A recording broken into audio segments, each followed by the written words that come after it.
कि ये सरकार इस बिल के माध्यम से एक प्रकार से सुप्रीम कोर्ट को खुली चुनौती दे रही है कि आपको जो फैसला देना है दीजिए, अगर हमें पसंद नहीं आएगा हम बिल लाकर उस फैसले को पलट देंगे। तो सरकार ने चीफ जस्टिस ऑफ इंडिया को हटा दिया और एक कैबिनेट मंत्री को उनकी जगह बिठा दिया। वो दिन भी दूर नहीं कि चाहे भाजपा अगर कल तो संबित पात्रा को चीफ इलेक्शन कमिश्नर बना सकती है। आप सोचिए कि ये कितना खतरनाक होगा अगर वो चीफ इलेक्शन कमिश्नर बन। सुना था जिसकी लाठी उसकी भैंस, तो ये पूरी तरीके से इस बिल में सिद्ध होता है कि लाठी भी इनकी तो फिर इस कानून के माध्यम से भैंस भी इनकी। भारत देश में निष्पक्ष चुनाव खत्म करना चाहती है।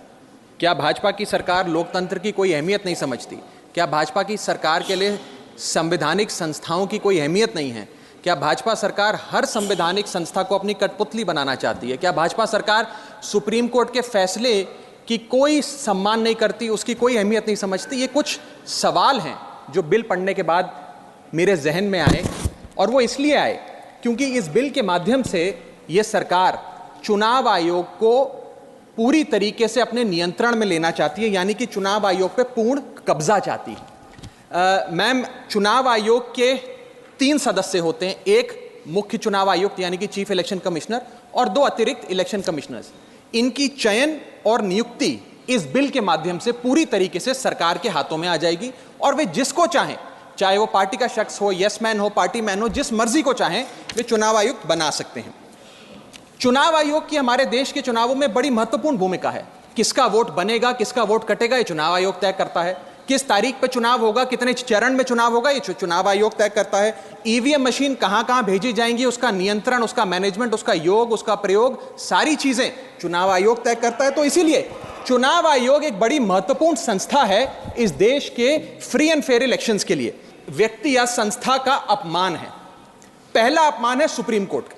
क्यों? क्योंकि सुप्रीम कोर्ट ने इसी साल मार्च 2 को 2 मार्च 2023 को 5 जजों की संवैधानिक पीठ ने सर्वसम्मति से एक फैसला दिया, और वो फैसला यह था कि सरकारी हस्तक्षेप, सरकार का कोई भी दखल चुनाव आयोग की नियुक्ति में नहीं होना चाहिए। ये खत्म करने के लिए हम एक समिति का गठन करते हैं। उस समिति के गठन से मुख्य न्यायाधीश को हटाकर एक कैबिनेट मंत्री को डालकर उसका संतुलन बिगाड़ने का काम और सुप्रीम कोर्ट के फैसले को पलटने का काम इस सरकार ने किया, ताकि एक ऐसी व्यवस्था बन जाए जिसमें जो शख्स ये चाहे वही चीफ इलेक्शन कमिश्नर बनेगा।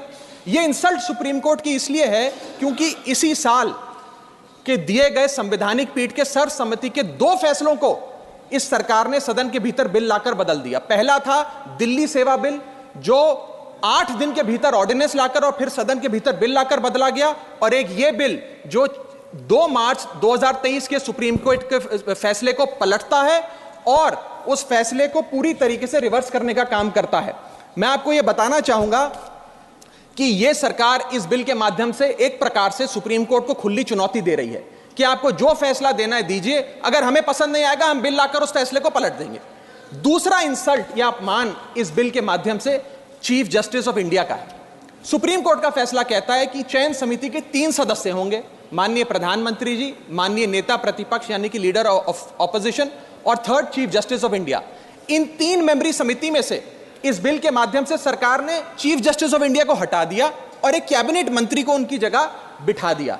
चीफ जस्टिस ऑफ इंडिया से इतना परहेज कि साफ तौर पे उन्हें इस समिति से हटाने के लिए इस बिल को लाया गया। मैं सरकार को याद कराना चाहूंगा कि समय समय पर इलेक्टोरल रिफॉर्म्स के लिए इस देश में कमेटियां बनी और अधिकांश कमेटियों ने यह फैसला दिया, यह रिपोर्ट दी, यह सजेशन दिया कि समिति के भीतर चीफ जस्टिस ऑफ इंडिया यानी कि इस देश की न्यायमूर्ति को जरूर होना चाहिए। चाहे वो तारकुंडे कमेटी हो, दिनेश गोस्वामी कमेटी हो, वोरा कमेटी हो, इंद्रजीत गुप्ता कमेटी हो, जीवन रेड्डी कमेटी हो, या फिर इसी सरकार की लॉ कमीशन की रिपोर्ट हो।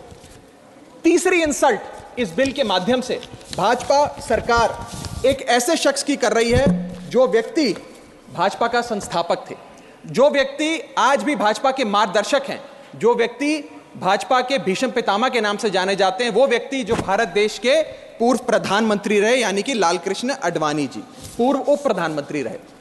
मैम, 2 जून 2012 को, और मैं राज्यसभा के पटल पे इस लेटर को रखूंगा, 2 जून 2012 को माननीय लालकृष्ण आडवाणी जी ने उस समय के प्रधानमंत्री डॉक्टर मनमोहन सिंह को पत्र लिखकर कहा कि चुनाव आयोग की जो भूमिका है चुनावों में बड़ी महत्वपूर्ण है, उसकी नियुक्ति पर एक बहुत बड़ा संदेह, प्रश्न चिन्ह लगा हुआ है और उसकी नियुक्ति सरकार के हाथ में नहीं होनी चाहिए। क्योंकि यह bill basic structure of the constitution के खिलाफ है। Basic structure of the constitution है free and fair elections, basic structure of the constitution है निष्पक्ष चुनाव और डेमोक्रेसी। अगर बायस्ड इलेक्शन कमीशन होगा तो चुनाव भी बायस्ड होगा। अगर गैर निष्पक्ष तरीके से चुनाव आयोग चुना जाएगा तो हिंदुस्तान में चुनाव भी गैर निष्पक्ष तरीके से होंगे। इसीलिए कि एक पार्टी मैन, एक यस मैन चुनाव आयुक्त बन सकता है। वो दिन भी दूर नहीं कि चाहे भाजपा अगर कल तो संबित पात्रा को चीफ इलेक्शन कमिश्नर बना सकती है मैडम, और 2:1 के रेशियो से संबित पात्रा देश के चीफ इलेक्शन कमिश्नर बन सकते हैं। आप सोचिए कि ये कितना खतरनाक होगा अगर वो चीफ इलेक्शन कमिश्नर बन गए। मैं आगे चलता हूं।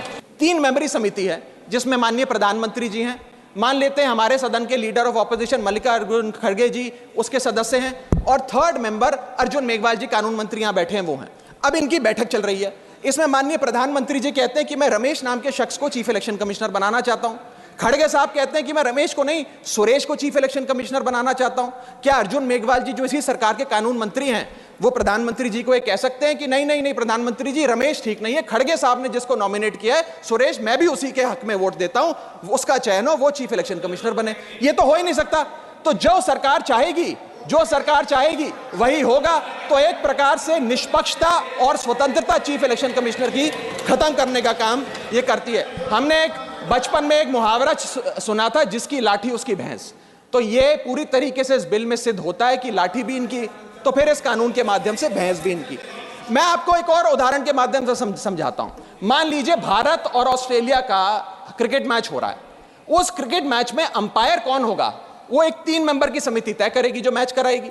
वो 3 मेंबर की समिति में एक ऑस्ट्रेलिया के कैप्टन पैट कमिंग्स होंगे, दूसरे ऑस्ट्रेलिया के प्रसिद्ध प्लेयर डेविड वार्नर होंगे, और 3rd भारत के कप्तान रोहित शर्मा होंगे।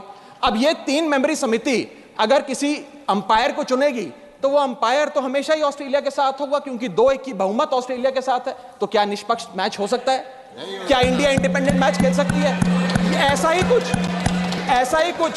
ही कुछ इस चुनाव आयोग के गठन से, इस बिल के आने के बाद इस देश में होने जा रहा है। मैं आगे चलता हूं मैडम। मदर ऑफ डेमोक्रेसी से मॉकरी ऑफ डेमोक्रेसी तक का सफर आप इस बिल के माध्यम से तय करने जा रहे हैं। मैं हाथ जोड़कर आपसे विनती करूंगा, इस बिल को वापस लीजिए।